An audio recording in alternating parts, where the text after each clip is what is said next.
আপনি সালাউদ্দিন ভাই বলছেন? হ্যাঁ, আপনি কে? ওই যে মোড়ে আপনার যে দোকানটা। হ্যাঁ, মোড়ের মধ্যে কসমেটিক্স এর দোকান আমার। আপনি কে ও, বলছেন? আমি জাকিরের স্ত্রী বলছি ভাই। কোন জাকির? ইতালি থেকে যে জাকির, আপনি চিনেন না? ও, ওই যে জাকির আঙ্কেল। হ্যাঁ হ্যাঁ, আমি আপনার জাকির আঙ্কেলের স্ত্রী। ও, আপনি তো আমার দোকানে আসেন। তো আমার দোকান থেকে তো অনেক কসমেটিক্স নিয়ে যান। তো কেমন আছেন ভাবি? যাই হোক, আমি ভালো আছি, কিন্তু আমার হাজবেন্ডকে আপনি আঙ্কেল ডাকেন, আমাকে ভাবি ডাকছেন। ব্যাপারটা অন্যরকম হয়ে গেল না? অন্যরকম কি? আপনি তো আমার দোকানে সবসময় আসেন, আমার দোকান থেকে জিনিস নিয়ে যান। তো আপনার তো ভাবি ডাকি। আর আপনার হাজবেন্ড যখন দেশে থাকতো তখন তো তাকে আঙ্কেল ডাকতাম। আমার হাজবেন্ড প্রবাসে থাকে, তাই বলে কি আপনি সম্পর্ক চেঞ্জ করবেন? এটা তো হয় না ভাই। আপনি তো আমাকে ভাই ডাকতেছেন। আমি তো ভাই আগে থেকেই আপনাকে ডাকি, কিন্তু আমার হাজবেন্ডকে আপনি ভাই ডাকবেন, আঙ্কেল ডাকবেন কেন বলেন? সে তো আমাদের প্রতিবেশী, তাই না? তো প্রতিবেশী হিসাবে তাকে তো আঙ্কেল ডাকতাম। ও, আমার হাজবেন্ড আপনার প্রতিবেশী। আমি কি? আমি তো প্রতিবেশীর স্ত্রী না? তো আপনি তো অনেক সুন্দরী সুন্দরী ভাবি, সেই জন্য আপনাকে ভাবি ডাকি। ও, আমার হাজবেন্ড কম সুন্দর, আমি বেশি সুন্দর, তাই আপনাকে ভাবি ডাকেন আমাকে, তাই না? আপনার হাজবেন্ড তো বয়সে অনেক বুড়া, তাই না? আপনি তো অনেক সুন্দরী সুন্দরী হয়ে বুড়া বেটাকে বিয়ে করছেন কেন? দেখেন ভাই, আমার হাজবেন্ড বুড়া হোক জোয়ান হোক, আমার কাছে সে অনেক সুন্দর, সে চাঁদের মতো দেখতে আমার কাছে, ঠিক আছে? ইতালি থেকে টাকা পয়সা পাঠায়, এগুলা দিয়ে আপনি আর কি অনেক সুন্দর ভাবে চলাফেরা করেন, সেই জন্যই তো ভালো। না হলে কি এরকম বুড়া বেটার সংসার করে কেউ? হ্যাঁ, সবই তো জানেন, আমার হাজবেন্ড কোনো কিছুর অভাব রাখে না আমার, সবকিছুই সময় মতো দিয়ে দেয় আমাকে। না, একটু কাছেই থাকে না তো কি হয়েছে বলেন? যাই হোক, ভালোই হয়েছে। এখন কিসের জন্য তাহলে ফোন দিয়েছেন? আপনার কাছে তো কিছু টাকা বাকি ছিল। হ্যাঁ, এই জন্যই আপনাকে ফোন দিয়েছি, টাকাটা দিব। কোনো প্রোডাক্ট আছে কিনা? হ্যাঁ, অনেক প্রোডাক্ট তো আসছে, নতুন নতুন অনেক প্রোডাক্ট আছে দোকানে। তো আপনি ও, তো অনেকদিন যাবতীয় হলো দোকানে আসেন না। হ্যাঁ, যে প্রোডাক্টগুলো আনছিলাম ওইগুলো এইমাত্র শেষ হলো, তাই আপনাকে ফোন দিলাম যে আমি নতুন কিছু আনতে যাবো। কিন্তু ভালো প্রোডাক্ট আছে নাকি আগেরগুলো?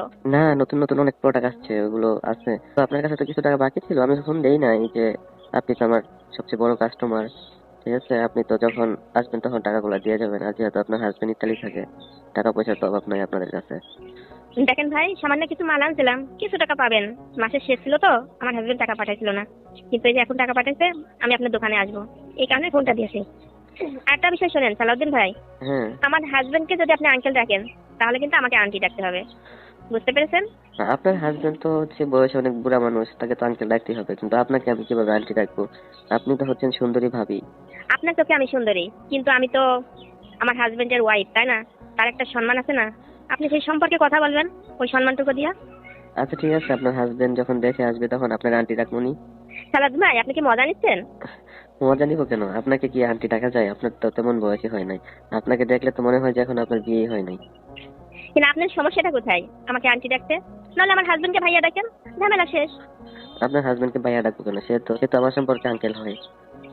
ও, তার মানে আমি বুঝতে পারছি কি সমস্যা হয়েছে, আপনি বলেন তো ভাইয়া। আরে, কোনো সমস্যা না। আপনাকে ভাবি ডাকলে কি কোনো প্রবলেম আছে? না, কোনো প্রবলেম নাই, কিন্তু ডাকবেন, সমস্যা নেই। কিন্তু আমার বাসায় প্রোডাক্ট কিছু নিয়ে আসতে পারবেন, আমি না দোকানে যেতে পারছি না। হ্যাঁ, অবশ্যই নিয়ে আসতে পারবো। আপনি যদি বলেন রাত 12টার একটা আছে, আপনার বাসায় প্রোডাক্ট নিয়ে আসবো। আপনারা দেখা গেলাম, আপনার হাতের একটু চা খেয়ে গেলাম। ওয়াল্লাহ, কত শখ! আমি কি আপনাকে বলছি আপনি আমার 12টায় বাসায় আসবেন? হ্যাঁ। আপনি যদি ডাকেন রাত 12টার একটা আছে, আসতে তো হবেই। বাবা, আমি যখন ডাকবো তখনই আসবেন? অবশ্যই। শুনেন ভাবি, আপনার হাজবেন্ড দেশে নাই, আপনি এখানে একা একা থাকেন, তো আমাদের একটা দায়িত্ব আছে না ভাবি? তো সেই ক্ষেত্রে যদি আপনি রাত 12টা অথবা একটা যে কোনো সময় ডাকেন, তো দায়িত্ব তো অবশ্যই হবে। দায়িত্ব নিয়ে আর কি করবেন? আমার হাজবেন্ড তো কোনো কিছু অভাব রাখে না, আমাকে সময় মতো সবকিছু দেয়। হ্যাঁ, বুঝলাম, সময় মতো সবকিছুই দেয়, কিন্তু আসল জিনিসই তো আপনাকে দেয় না। আসল জিনিস আবার কোনটা? আসসালামু আলাইকুম ওয়া রাহমাতুল্লাহি ওয়া বারাকাতুহু। প্রিয় দর্শক, এতক্ষণ আপনারা একটা গুরুত্বপূর্ণ কল রেকর্ড শুনতে পেলেন একজন মুদি দোকানদারের সঙ্গে একজন বাকি কাস্টমার। প্রিয় দর্শক, এই নারী কাস্টমারের সেই বাকি টাকা পরিশোধের জন্য এই মুদি দোকানদার তাকে কি একটা শর্ত দিলেন, যে বিষয়গুলো নিয়ে আজকের এই ভাইরাল ফোন আলাপ শুনতে পেলেন। এই সম্পূর্ণ ফোন আলাপটাতে আপনাদের মূল্যবান মন্তব্য জানাবেন। প্রিয় দর্শক, এখন আমরা একটা গুরুত্বপূর্ণ নিউজ দেখবো, যে নিউজটা দেখলে একজন পুলিশ সদস্য হয়ে কিভাবে একজন প্রবাসী স্ত্রীর ঘরে রাতের অন্ধকারে ঢুকলেন। চলুন দর্শক, সম্পূর্ণ সে চাঞ্চল্যকর তথ্যগুলো আমরা দেখে আসি। এই পুরো বিষয়টা দেখার পর আমরা ভিডিও লাস্টে কথা বলবো।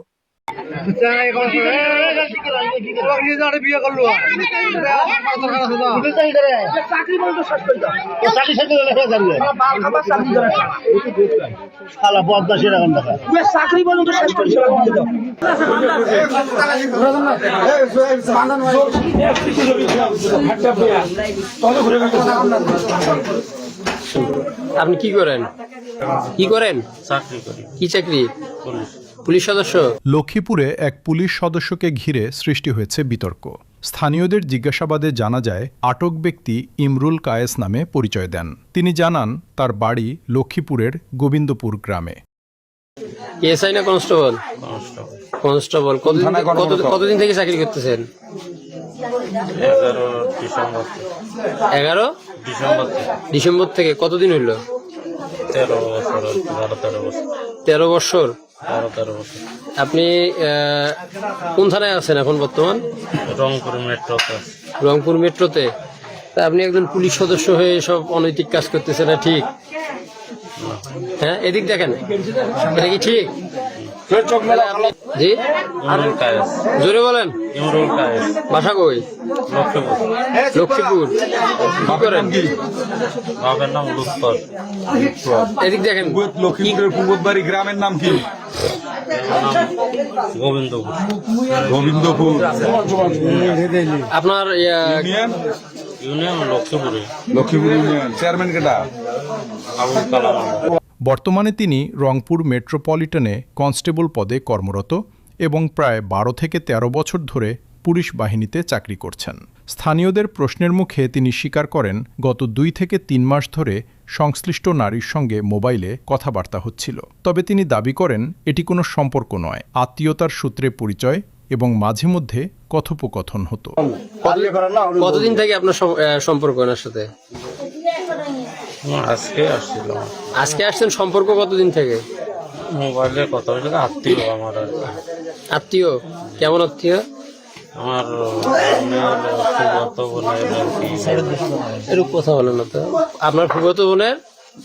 আমার জ্যাঠাতো বোনের তার ফুফাতো বোন হয় আর কি। ও, আপনার জ্যাঠাতো বোনের ফুফাতো বোন। অনলাইনে কথাবার্তা যে হয় এটা কতদিন থেকে? 2-3 মাস। 2-3 মাস। মাস। এর আগে কখনো আসছিলেন? আজকে প্রথম? কয়টার দিকে আসছেন?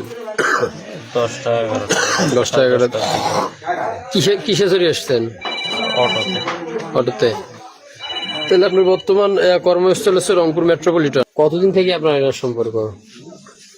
সম্পর্ক না, এমনি কথা বলি। এমনি কথা বললে একজন লোক কি আপনার বাড়িতে আসে রাতে?